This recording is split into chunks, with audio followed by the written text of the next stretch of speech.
You're listening to Heritage Radio Network. Hey, Gringex Chicagoans. I'm Linda from Cena Secreto. If you are in the neighborhood, you should look up Cena Secreto on Instagram. See if I'm hosting any dinners or tastings upcoming. Can't wait to see ya. Seyna Secreto. Secret with an O. This episode is brought to you by Wisconsin Cheese. Wisconsin, the state of cheese, makes half of the nation's specialty cheese and wins more awards than any other state or country. Our heritage and traditions, master cheesemaker program, and the American propensity for innovation all put Wisconsin on the cutting wedge of cheesemaking. With over 600 varieties of cheese to choose from and 5,500 national and international awards and counting, get ready to turn your refrigerator into a trophy case. Enjoying a Wisconsin cheese is basically like winning a gold medal in culinary achievement. Set your mind at cheese. When you bite into a wedge of Wisconsin Wonderful, you know it is made with the ultimate skill and passion possible. Find your next favorite cheese at wisconsincheese.com.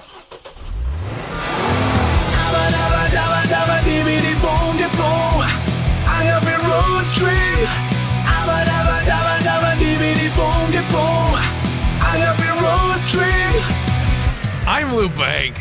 I'm Linda Sullivan. This is Agave Road Trip, the critically acclaimed award-winning podcast that helps Gringex bartenders better understand agave spirits, and rural. You got too much chocolate in your mouth to finish. Rural Mexico and Linda eating chocolate. There you go. It's really good. It has sal de gusano on it. Guys, it's a nice little chocolate fire. Okay, so you and I just recorded an episode about the end of the world's longest moment of, mezcal having its cultural moment. And the conclusion that we came to, I think, I'm going to try and say it more briefly than you did. Not hard. Set you up for success. You're welcome. Is that, okay, in this new environment where there's not a new article every week about mezcal in the news, it's kind of, the onus is kind of on people working hospitality, bars, restaurants, to communicate the details of the mezcal and direct people towards a broader selection of agave spirits than is currently happening. Yeah, I would agree. Okay, great. So that's a wrap. Okay, see ya. No, but okay. So I've got two quotes I want to run here. The first one is from John DeRosiers. I've quoted him a number of times. I love John. Yes. I only had one meeting with him. He keeps turning me down for additional meetings, but rude. John, rude. No, it might be that I was rude. I might have had all of his tequila. Don't be rude. At that meeting. It's really good tequila, Cambio Tequila. John's from Cambio Tequila. And he's a chef. But so let me just run this quote. I think it'll make sense once you hear it. So as soon as you start talking about fermentation with most customers, they have a hard time with it. They get lost. Sure. So we just say, we use the best or better agave than what everybody else has. We have a slightly modified process for making it, and it is completely and totally old school and traditional. And that's enough for them to understand, okay, I get it. It's all, and then we say there's no additives inside of it. So it's real tequila. We don't add any flavors or colors or anything like that. We always like telling that to customers. Most of them don't know that 90% of the tequila they're going to buy does have stuff inside of it. So we always want to bring it up as a point of differentiation, not just for us, but for all of the other brands that are trying to make real tequila as well. So, okay, so this is interesting. Is he dumbing down the category in order to try and get his deliverables to land? Because if he keeps it way up in high language or confusing fermentation detail, right, like he's saying, he's just going to lose his audience in total. Well, sort of. I mean, that's what when I hear that quote from him, that's what I'm hearing. Yeah. But I'll tell you, like since I met him and since I've had that tequila, I've shared that tequila with so many people I know in the industry who either run liquor stores or run bars or restaurants. And I've asked them about Cambio and and they've all said the same thing, which is, I don't know what to do with it. It's like all the other additive-free tequilas. Oh, really? Yeah. Which, makes me think, like he's trying in essence to simplify, to communicate, but I wonder if he's having the opposite effect. What if the same nugget of information, once simplified, sounds the same as a simplified nugget from a different. Yeah. And that's the problem with pulling out all the details or removing them for clarity of delivery. Right. What are the three big things? Yeah. Well, everybody's got well, not everybody. Like there's a lot of people who have those same three big things. Right. And if you're not going into the other 400 things, then those two products seem the same at face value, perhaps, to people. Right. But so that's, and he's having that problem at the level of the person making buying decisions at the restaurants, at the bars, at the liquor stores. And then you get into, and that person, like it's that person's job to think about this stuff. Right. Even if they're not huge agave nerd, they're a beverage expert. Exactly. To be in that role. Maybe their thing is whiskey and they're still learning about agave, but you've got to pull those triggers and put together your bar menu and back bar, right? Yeah. Yeah. But then you take that person, you go down that next level of the consumer. Like, how do you? Right. If you can't get it on that higher level, you're bleeped. Exactly. Right? For those other folks. Exactly. So I was having a conversation, oh God, I don't know, this was a few months ago, several months ago, not quite a year ago, with Beau Dubois from Puesto Roma Norte. This is, I think Puesto in particular is a chain of high-end Mexican restaurants down in Southern California. Okay. And the Roma Norte bar that they have is like one of my favorite bars. Oh, that's the name of the bar. That's the name of the bar. The neighborhood from Mexico City. Yeah. Cool. Yeah. Okay. It's such a cool that's bar. That's neat. So I was talking with Beau for a couple of hours, honestly. Fascinating guy. And I'll pull out more quotes from him for future episodes. But we started talking about this same problem. And I had this conversation with Beau well before I had the conversation with John, right? Mm-hmm. But this same problem of how do you get your staff to communicate these details in a way that's meaningful and affects behavior of your customers. He's got 1,000 people working underneath him. And a lot of those people, they're going to be part-time people. Right. Right. So I asked him that question. Here's his answer. The expectation is margaritas and tacos. But then they've spent like a few minutes with our teams. And if you asked our teams 5 years ago before I came, okay, hey, like name your favorite tequila. Yeah, I think 90% of them would have said Fortaleza. But they would also, like back then, they would also say things like Don Julio. But now, like if you talk to our team, they'll say things like Pascaline, and they'll be able to speak to the whys. And so then, like, you build this credibility with guests. They're like, okay, well, how's the mezcal for you?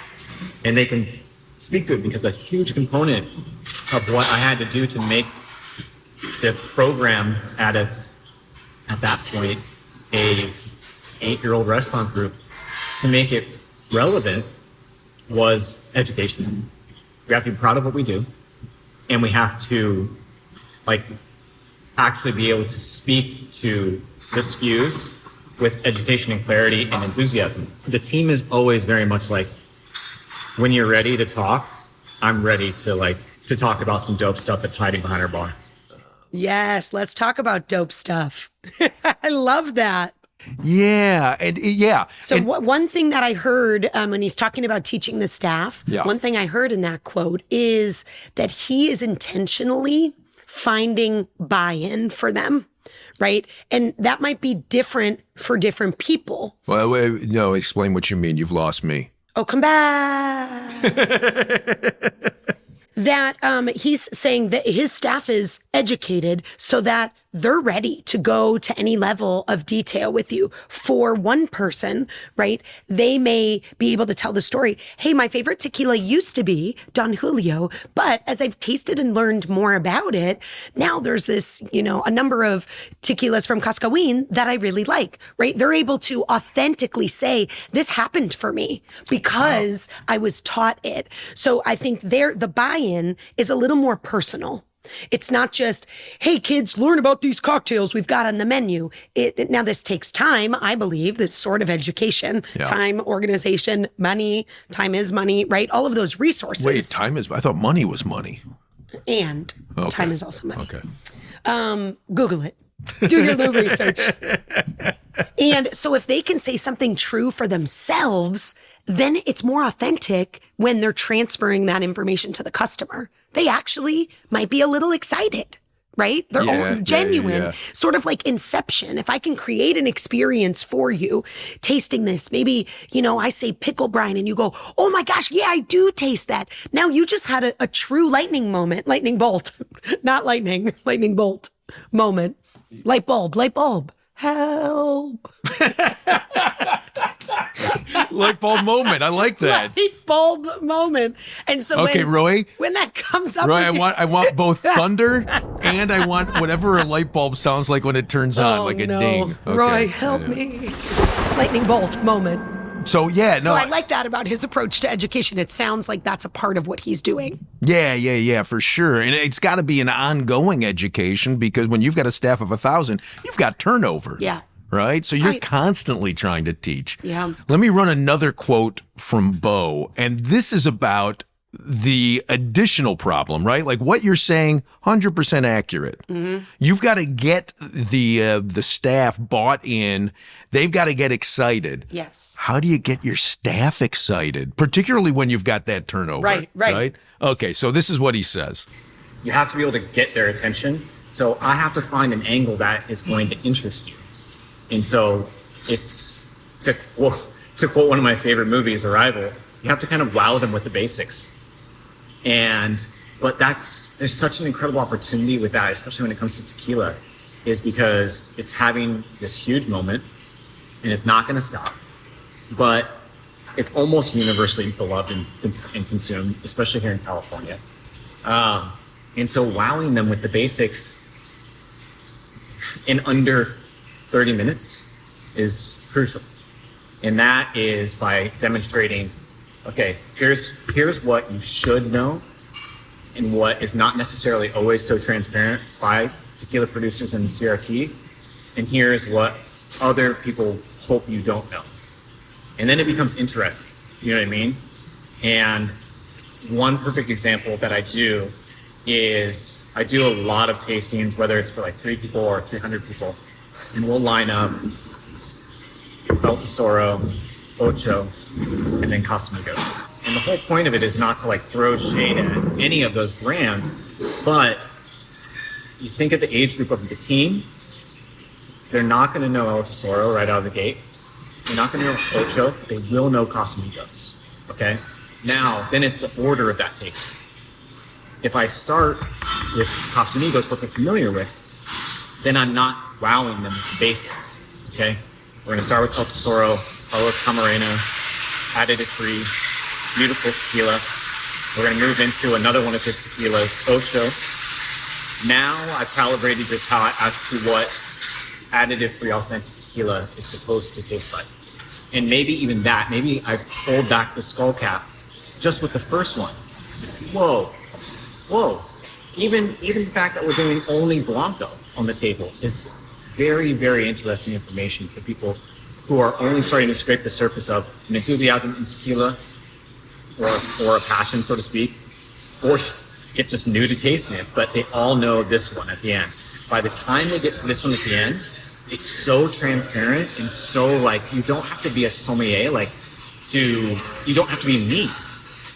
That's interesting, the way he chooses for the more industrial in what he is naming as the more familiar to those folks' palate. He saves it for the end. That's which is the interesting opposite of what I would have done. Totally. But either way, the side by side, I think, is brilliant. Side by side, something that you are familiar with and something that you are not. And then it kind of the learning comes off the page, so to speak, because now you're experiencing it with your senses. You know, oh yeah, this tastes familiar. This is what tequila, the whole category, tastes like, or I thought so, right? Yeah. And then you give them the second side by side, maybe something more nuanced, something with, you know, hand-hewn methods, etc. And they go, oh. And then that's that experience that they can then share and say, hey, I thought so too. I just tasted this new one though by whomever. And do you want to try it? Cool. There's a sale. Yeah. You know? Yeah. That is not using, you know, a marketing tactic, just telling your real own story that happened to you in your education. Yeah, you know, and it's just striking me as I'm sitting here listening to you. It's striking me that I had an interaction recently with a chef that's sort of the opposite of that, but I think has the same effect, or potentially has the same effect. So I was talking with two chefs, actually, one of whom was from Italy and was only in Mexico for a very brief time and was headed to Mexico City for one night and asked, where should I drink? And I said, well, you know, if I had only one night to drink in Mexico City, I'd drink at Bosforo. You're familiar with Bosforo? Yes. Yeah. So I love Bosforo, but the other chef who was with me said, oh, I can't stand that place. Oh. Right. And, no. And I was like, wow, we have, like, and, you know, and I know this chef well enough to know that our tastes are, I mean, you know, when it comes to food, I wouldn't even, like, I'm not even in the kiddie pool of this chef's deep end. He's in the Olympic. Yeah. But, you know, with spirits, like, oh, well, you know, we've had similar experiences. So what am I missing? And his response was, I go in there and I start asking them about the spirits, and they're just like, just take your drink and drink it. And right, like when you think about he wanted Bosforo, the interaction, he wanted the education, the peace, right. Yeah, exactly. And they weren't giving it. They weren't. Or that's giving not in it. their style. Well, you know, it's a tiny little space. In fact, they kick me out at about 7:30. It opens at 6. They kick me out at 7:30 because everybody's young and beautiful, except me. Like, you don't pass the unofficial test. Exactly. I get filtered. But I love it because I know if I go in there, I'm going to have these amazing things to drink. And, you know, the conversation that the three of us then had was about the importance of education, which, don't get me wrong, you know, is the second episode in a row where I'm talking about the importance of education, right? But I think there's also something really important about a place where people are walking in. They know it's cool and it's hip, and they're surrounded by the beautiful people. Mm-hmm. And they see the menu on the wall, and it just says, you know, the name of the town, Santa Catarina de Minas, the name of the agave, Eroqueño, and the price, right? And that's it. And it's over and over and over again. And there's like 30 things to choose from. Yeah. I think it's really important that a place like that exists, so somebody who doesn't care about the details goes like, I want to be in the cool place drinking with the cool people. And just give me, I don't know, what's Madre Quiche from Michoacán? That's what I want. Yeah. And that's what they're drinking. And it's not Espadín. It's not from Oaxaca. It's not certified mezcal. And, you know, they're not going to know what it is, but they're going to know they had something really special and unique and interesting. And maybe that sets them on a path to try to figure out something more. Right. I think in a way, you could almost frame that the creation of that menu as a different, maybe less obvious or less pushy, passive manner of education. Because by the selections that you've made, right? Maybe there's not Espadín on that list. Maybe a lot of them are uncertified. By the selections, you have taught folks passively what is available at your location. Oh, right? I like that. In a way, that's education. And so is walking up to the bar and getting the moment with your bartender, Gringex or otherwise, to maybe offer or absorb a few little nuggets about this mezcal. It could go either way, right? It's like a tease almost. Why did I like this? I need to find out why I like this. It's You want to know more? I'm not going to tell you. You're going to have to go to this other place over in Roma Norte. It spurs curiosity. Yeah. Oh, I like that. So I guess then is our conclusion that you should either be effusive and go over the top in your education, or just shut up and have an amazing selection and only an amazing selection. Yes. And nothing in between. Oh, there is something in between. No, I just think it's very similar to a lot of other things, kind of on a spectrum. Yeah. I think this is I like that. Unrelated, but a tiny example. I had a student once who was very sensory, learned through methods that were perhaps not standard or, air quotes, normal in the classroom. Oh, in the classroom? I thought you were talking about a student in a bar. No, years ago. This was a high school student that I had, but I knew in her education coming up, even in pre-K and first grade and grade school, she did a lot of learning of her alphabet, tracing letters on a pan in rice. Just a tiny example of how that worked for her. Yeah. And other students, that wasn't a, standard practice in their lower level classrooms, but that worked for her, working on her penmanship, working on spelling, right? Because it was more touch oriented. So I sometimes think that that's a factor too. We all learn differently, and something different will, just like your example of you and the chef, something will attract you to a bar, and perhaps the same something would be unattractive to someone else, right? Well, it's funny. You say, like, I also work a lot in education, and so what you're talking about is really Howard Gardner's theory of multiple intelligences. Yeah. And I would hear so often from teachers who love that theory, would hear so often from them about how everybody learns differently. Mm-hmm. And while I think that's kind of true, I think it misses the bigger point that I think you're actually speaking to, which is that we may all learn differently, but there are ways that we come together as groups that do help us learn in the same way.